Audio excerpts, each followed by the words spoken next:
Hi guys! So today, as you can see, is going to be a lot more casual than my previous talking video, but I thought I'd sit down and share with you where I feel I failed and succeeded in my first month of doing YouTube. So yeah, I'm thinking of, I'm gonna make this a series, because I feel like a lot of the times the people who give hints or tips on what to do as a YouTuber, they only usually do it when they've already succeeded in YouTubing, which, I mean, it's fine, but I feel like a lot of the times they actually forget about the small struggles that you might have as a beginner at YouTube. So yeah, that's what we're going to be doing today. Okay, so obviously when I first decided to actually go into doing the YouTube thing, I did a lot of research, and one of the channels that really helped me was Channel Notes. So I'll link that channel in the description box below. I'm not affiliated with her, but it's really an amazing channel. It really does help a lot, so I feel like it would be wrong not to point you guys in her direction if you're looking to start your own YouTube channel. There's a lot of things that she discusses that you don't necessarily think about having on your own channel, and then when she mentions it, it's like, yeah, obviously, and that just makes your YouTube videos look a lot better from the start, I think. So yeah, definitely gonna leave that in the description box below. Okay, so with all of that out of the way, let's just get into where I felt I succeeded this first month.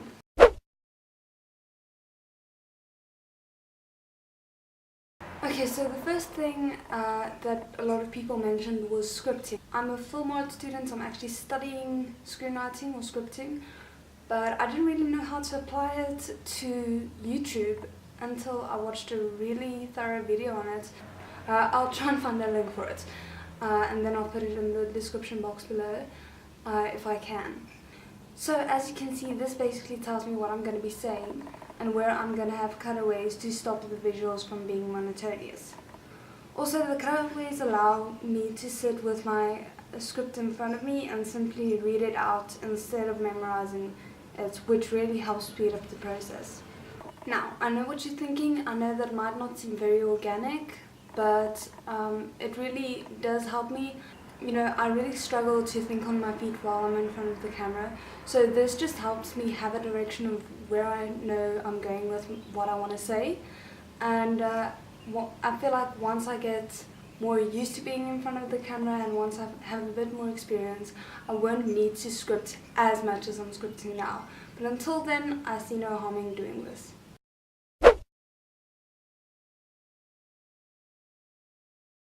Okay, so by practice, I'm not referring to sitting in front of the camera and practicing your lines a few times before actually recording it, though that's also not a bad idea.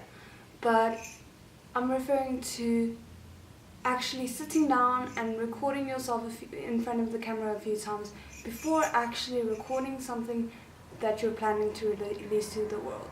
So just getting comfortable in front of the camera.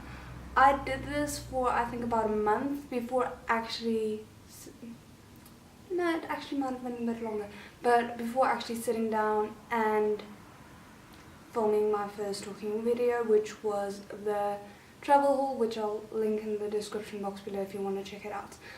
Anyway, moving on to the next thing. Anyway, this way it gives me a chance to get used to the camera as well as noticing what might need fixing and what to have captured on camera. It might be the way you hold yourself or first tried to go with but that you found out you didn't really like.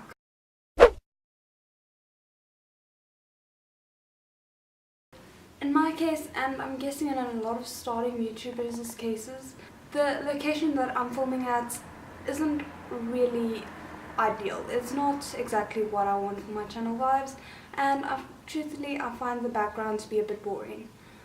But this is currently the place with the best lighting and without anything too excessive in the background that is going to throw my channel vibes off even more. So I decided to stick with it. But that's where the magic of my thumbnails came into play for me. So because I do have photos that I feel represent the vibe that I want for my channel quite enough. And so that really is all you need to create a nice thumbnail. I actually found a pretty nice site that allows you to make thumbnails for YouTube videos without watermarking it. But the catch is that I think they give you about 5 or 6 free photo downloads before you have to buy a package. And I'm a student, so there's no money for me to buy any type of package. So what I do is I edit my photo the way I want on the site, and then I open up Microsoft Office, though it would work with any program that allows you to use a screenshot. So I basically screenshot the edit and then I save that as an image through Microsoft Office, and voila!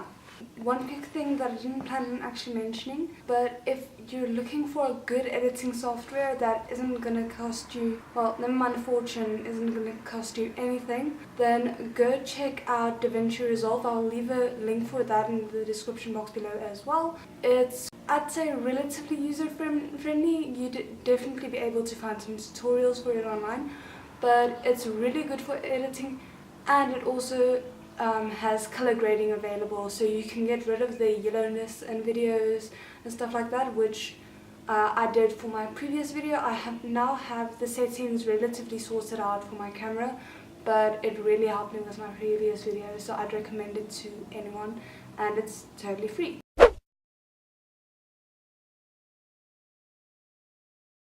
Okay, so this I feel falls under both the categories of success and failure. But let me first tell you why I think I did okay, and then we can get into my failures. So what I really think worked about my scheduling was the fact that I took all the things that I knew needed to be done for YouTube. So the prep for the videos, the scripting, the cutaways, all those things. And I spread them out over the course of several days each week.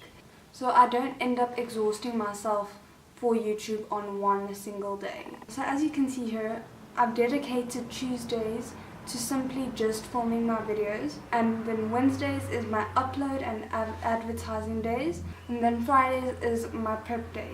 So as you can see, I'll put what I'm going to put in my description box and the tags I'm going to be using, the title of the video, I'll put into an Excel sheet, which makes it a lot easier because then on the Wednesday I can just copy and paste it into the needed areas. Okay, so where did I go wrong with my scheduling and planning? This was basically, I should have seen it coming, but life got in the way, as simple as that. So I got really busy, and instead of sticking it through and just sitting down and filming the video on the day that I should have filmed the video, I couldn't make up my mind on what I wanted to film, and I ended up not publishing that week, and it really threw off my schedule so much, because I had planned to introduce all my niche topics for this channel in the first month of making YouTube videos, and that didn't happen, so now it's being postponed to the 2-month mark.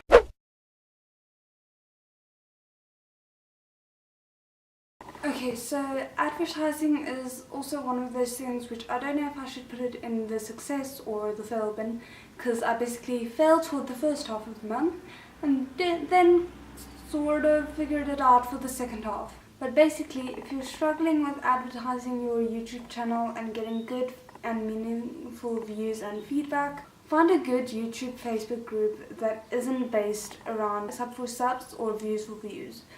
The one I'm using is YouTube Sisterhood. I'll leave the link for it in the description box below if you want to take a look. But this really helped me because I thought it was going to be easy to just do it through Instagram and Twitter, and surprise surprise, most people don't click through on the link. Okay, so that's a roundup of everything that I learned in my first month of doing YouTube. I really hoped some of it helped you, and if you have any suggestions for future videos, feel free to comment. And please subscribe if you liked what you saw and you want to stick around. Lastly, my social media links will be in the description box below, as well as my email if you want to do a collab or have questions or anything like that. So have a good day, and I'll see you guys next time. Bye!